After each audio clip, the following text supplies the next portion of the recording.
Hello everybody, my name is Mighty Naughty and today I have an exciting game to share with you that was played on Lichess between two 2200 rated opponents. This was played just today. Game starts out with an Italian, 2 knights defense. And I wanted to draw some attention to the beginning of the game. For example, in this position, h3 was played and the eval goes to 0. What the computer prefers is after d6, it wants knight a4. It wants you to quickly go after this dark squared bishop. Bishop might go back to b6, and then we exchange. And we're looking at white having double bishops, and black has double pawns. In exchange, though, the rook has an open file. Well, half open file. Not how it's played. White goes for h3. Now it wants black to do the same thing. Play knight to a5, and if the bishop goes back, don't take it just yet. Maybe play a6, maybe play castle. Both of them are fine. The idea is this bishop on b3 isn't going anywhere. If it tries a4, c6. Then you build up with b5 and black is better. Castle maybe, then b5. Bishop goes back. Knight still doesn't have to take it. Can play rook e8. And then what? Rook e1. Then the knight can take if it wants to. It doesn't even have to. You're still just a little better with black. Not how it's played. After h3, we see h6, a3, a6, bishop e3, knight d4. This was the first moment I want to stop for a second. If you notice, the eval goes from plus 0.1 to plus 0.3, so it goes up a little. The thing the computer doesn't like about knight d4 is it says white can just castle, and black kind of just wasted a turn with that knight. I mean, what, you're going to take on f3 now? And the queen takes. And your knight will move 3 times. Once to c6, once to d4, now once to f3 just to take a piece.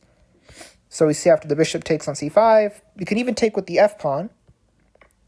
And look at this pressure we have on this long file looking right down at f7. Touch this knight, you're toast. And for example, if you just play a passing move, we could have some really sneaky ideas with queen g3. And although it says it's even, it's a little difficult, in my opinion, to play this position as black.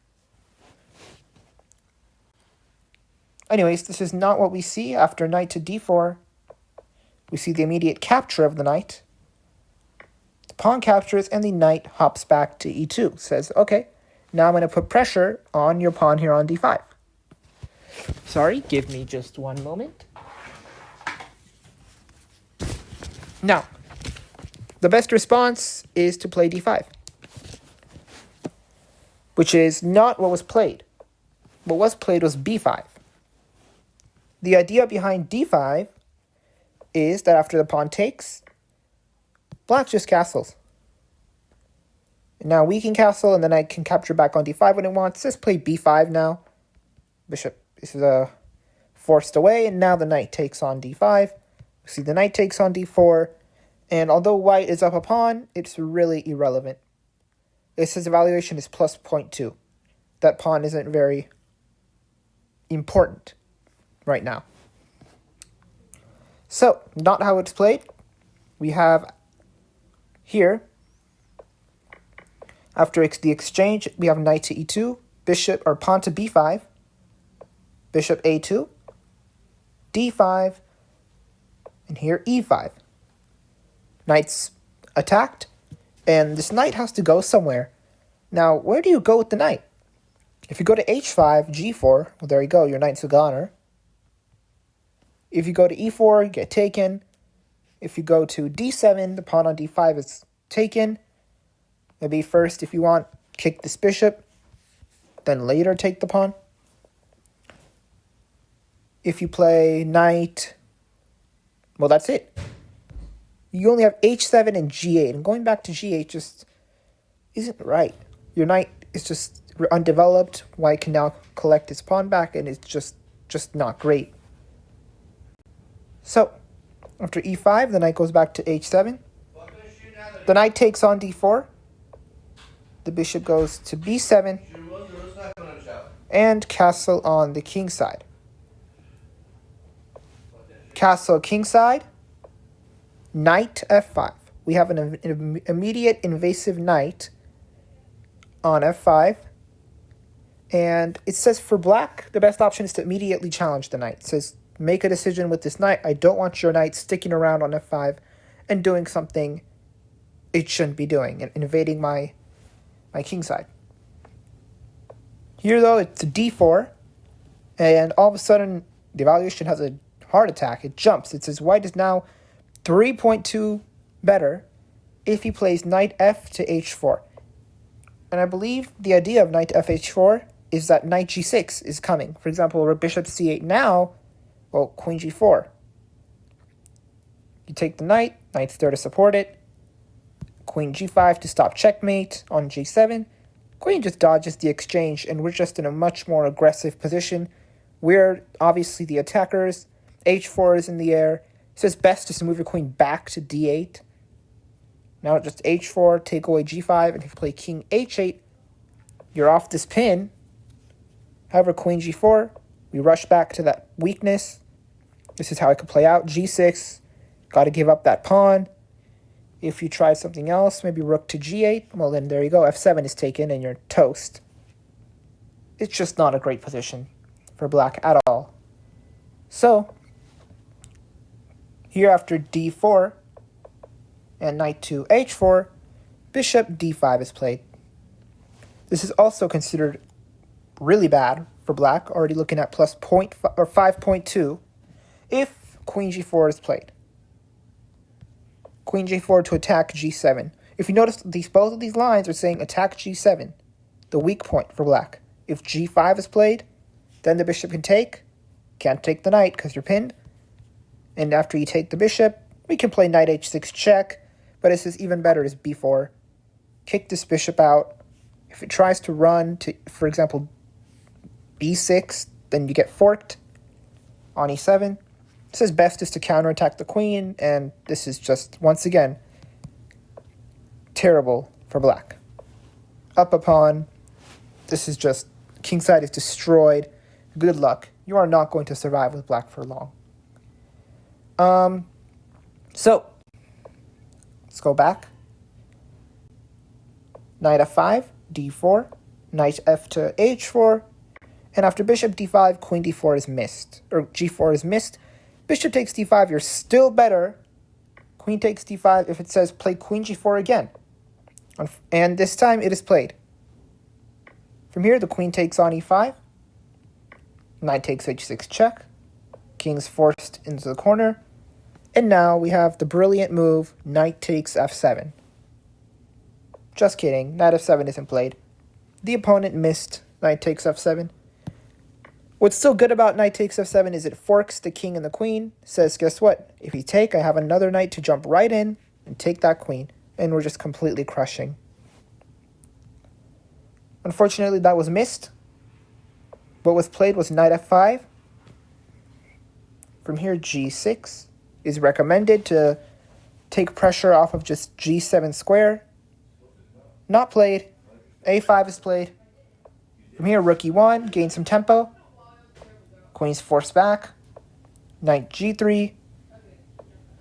Rook a6, knight e4, gaining a tempo. Queen e5, b4. This move I found very interesting. It says, I'm willing to sacrifice a pawn in exchange for some tempo, which is what we see. The pawn takes, the pawn takes. We see an exchange. The bishop takes on b4, and this bishop's moved again, and this rook now was free to go to a6, and I thought that was the idea. Turns out it's not. From here, it's f4, attacking the queen. Queen e6, f5, attacking the queen again. And white's advantage here after f4 is still fine. It's plus 2.0. But after queen e6, f5 is a blunder. The game is almost even after queen h6. White lost his advantage here, but white messed up big time. Unfortunately, though, after f4 and queen e6, after f4, queen e6, f5, queen e5 was played. Knight hops back to f3, gaining a tempo. Queen goes back to e7, and the queen goes to h5, getting ready for a knight g5, attack this pinned piece. f6 is played, knight h4, says, okay, sure, you stopped knight g5, but now my knight has this excellent g6 square to hop to. King g8, knight g6, queen f7, says you cannot take my rook right away. If you do, adios queen. So, not played. We head to rook b1, c5. Now the knight says, okay, you moved your c-pawn, and now I'm going to dive right into d6, attack your queen. Now the queen goes to a2. And from here, knight to e7 check. King's forced into a corner, and then this got insane. Here, white played... Well, I'm going to let you guys think for a second. What do you think white played in this position? If you want, pause the video. In this game, white played rook b2. And I looked at this and I was like, what? What is the point? Black took. And then white went wild with queen e8. I didn't know what to say. I was like, wow, this queen cannot be taken. If it is, knight f7 is checkmate. These two knights checkmate the king.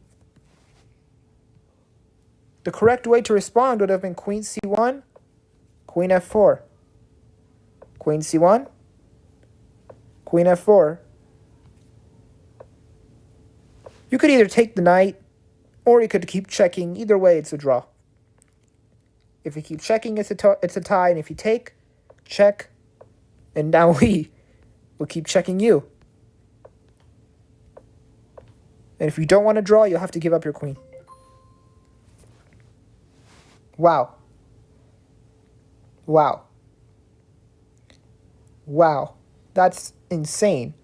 But unfortunately, after queen e8, the checkmate was missed.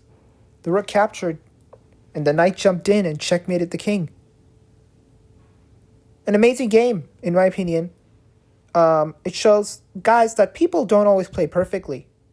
And although the engine might say your move was not good or was terrible, people's minds don't work like engines. And I think this was an excellent example that even though black could have had an advantage at the end with the queen e8 sack, if we go back a move or two, he didn't have to take it, but he did, because people don't play perfectly, and he was checkmated.